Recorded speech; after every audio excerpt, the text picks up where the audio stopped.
Assalamualaikum warahmatullahi wabarakatuh. Nama saya Randy Satria Aziz. Kali ini saya akan mempresentasikan hasil presentasi yang kelompok kami buat yang berjudul Anti Korupsi. Kelompok 4 terdiri dari 6 orang, yaitu pertama Putri Wahyu Ningrum, kedua saya sendiri Randy Satria Aziz, ketiga Nabila Putri Syahrani, keempat Syifa Azhara Ramadhani, kelima Mega Amelia Putri, dan keenam adalah Muhammad Zaki Fakhira Syafa. Pertama-tama saya akan menjelaskan apa itu yang dinamakan korupsi. Korupsi adalah perilaku atau perbuatan tidak jujur yang di dalamnya termasuk bentuk kebusukan, keburukan, kejahatan penggelapan, serta bentuk tindakan amoralis. Lalu, apa saja bentuk-bentuk korupsi? Yang pertama, suap menyuap. Contoh kasusnya adalah memberi sesuatu kepada PNS karena kekuasaan yang berhubungan dengan jabatannya. Yang kedua, ada penyalahgunaan jabatan. Contoh kasusnya penjabat yang sengaja menggelapkan, menghilangkan, atau merusak barang atau dokumen yang diperlukan. Yang ketiga, ada perbuatan curang. Penjual bangunan yang pada waktu menyerahkan bahan bangunan melakukan perbuatan curang yang membahayakan keamanan orang dan keselamatan negara. Itu adalah contoh kasusnya. Yang keempat adalah gratifikasi. Contoh kasusnya adalah gratifikasi kepada pegawai negeri atau penyelenggara negara dianggap pemberian suap apabila berhubungan dengan jabatannya dan yang berlawanan dengan kewajiban tugasnya. Lalu apa dampak korupsi? Dampak korupsi terbagi menjadi dua, yaitu yang pertama adalah dampak pada tatanan ekonomi mikro, yaitu menurunnya taraf kualitas hidup rakyat, lalu sulit memperoleh pendapatan ekonomi, tingkat kesehatan semakin memburuk, dan menurunnya kinerja sektor produksi, distribusi, konsumsi.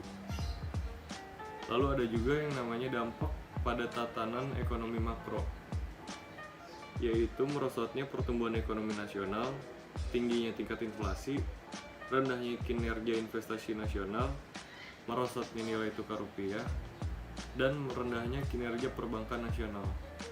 Selanjutnya, pemberantasan korupsi. Pemberantasan korupsi adalah serangkaian tindakan untuk mencegah dan memberantas TPK. TPK adalah tindakan pidana korupsi melalui upaya koordinasi, supervise, monitor, penyelidikan, penyidikan, penuntunan dan pemeriksaan di sidang pengadilan, dan peran serta masyarakat. Selanjutnya, prinsip anti korupsi. Pertama, akuntabilitas. Akuntabilitas adalah kesesuaian antara aturan dan pelaksanaan kinerja. Semua lembaga mempertanggungjawabkan kinerja sesuai aturan main, baik dalam bentuk konvensional, de facto, maupun konstitusi atau de jure, baik pada level budaya, individu dengan individu, maupun pada level lembaga. Yang kedua, ada transparansi. Prinsip transparansi penting karena pemberantasan korupsi dimulai dari transparansi dan mengharuskan semua proses kebijakan dilakukan secara terbuka sehingga segala bentuk penyimpangan dapat diketahui oleh publik. Transparansi mengacu pada keterbukaan dan kejujuran untuk saling menjunjung tinggi kepercayaan atau trust. Yang ketiga, ada fairness. Prinsip fairness atau kewajaran ini ditunjukkan untuk mencegah terjadinya manipulasi atau ketidakwajaran dalam penganggaran, baik dalam bentuk markup maupun ketidakwajaran dalam bentuk lainnya. Sifat-sifat prinsip ketidakwajaran ini terdiri dari 5 hal penting. Yang pertama adalah komprehensif dan disiplin, fleksibilitas, terprediksi, kejujuran, dan informatif. Yang keempat ada kebijakan. Kebijakan ini berperan untuk mengatur tata interaksi agar tidak terjadi penyimpangan yang dapat merugikan negara dan masyarakat. Aspek-aspek kebijakan terdiri dari isi kebijakan, pembuatan kebijakan, pelaksana kebijakan, kultur kebijakan. Kebijakan anti korupsi akan efektif apabila di dalamnya terkandung unsur-unsur yang terkait dengan persoalan korupsi dan kualitas dari isi kebijakan tergantung pada kualitas dan integrasi pembuatnya. Yang kelima, ada kontrol kebijakan. Kontrol kebijakan merupakan upaya agar kebijakan yang dibuat betul-betul efektif dan mengeliminasi semua bentuk korupsi. Bentuk kontrol kebijakan berupa partisipasi, evolusi, dan reformasi. Selanjutnya, ada nilai-nilai anti korupsi. Yang pertama adalah kejujuran. Jujur yang dapat didefinisikan sebagai sebuah tindakan maupun ucapan yang lurus, tidak berbohong, dan tidak curang.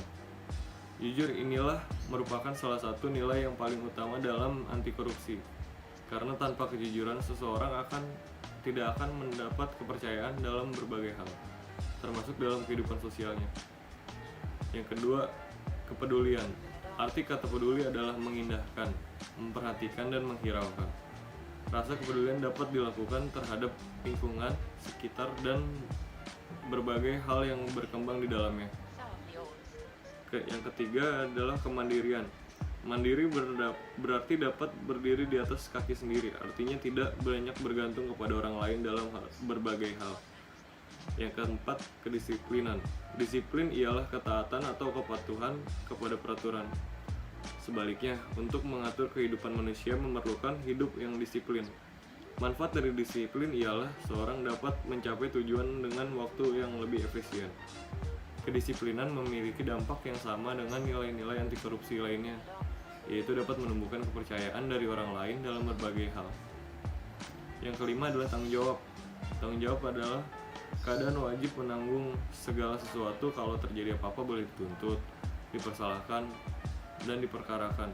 Seseorang yang memiliki tanggung jawab akan memiliki kecenderungan menyelesaikan tugas dengan lebih baik. Yang keenam ada kerja keras. Didasari dengan adanya kemauan, di dalam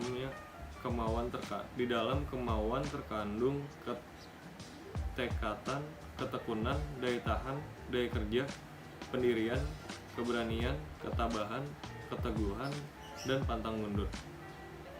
Yang ketujuh ada kesederhanaan. Gaya hidup merupakan suatu hal yang sangat penting bagi interaksi dengan masyarakat di sekitar. Dengan gaya hidup yang sederhana, manusia dibiasakan untuk tidak hidup boros, tidak sesuai dengan kemampuannya. Yang ke-8 ada keberanian. Keberanian dapat diwujudkan dalam bentuk-bentuk berani mengatakan dan membela kebenaran, berani mengakui kesalahan, berani bertanggung jawab, dan sebagainya. Yang ke-9 ada keadilan. Keadilan adalah penilaian dengan memberikan kepada siapapun sesuai dengan apa yang menjadi haknya, yakni dengan bertindak proporsional dan tidak melanggar hukum. Keadilan berkaitan erat dengan hak dalam konsepsi bangsa Indonesia. Hak tidak dapat dipisahkan dengan kewajiban. Demikian presentasi yang saya bisa sampaikan. Mohon maaf jika ada salah-salah kata.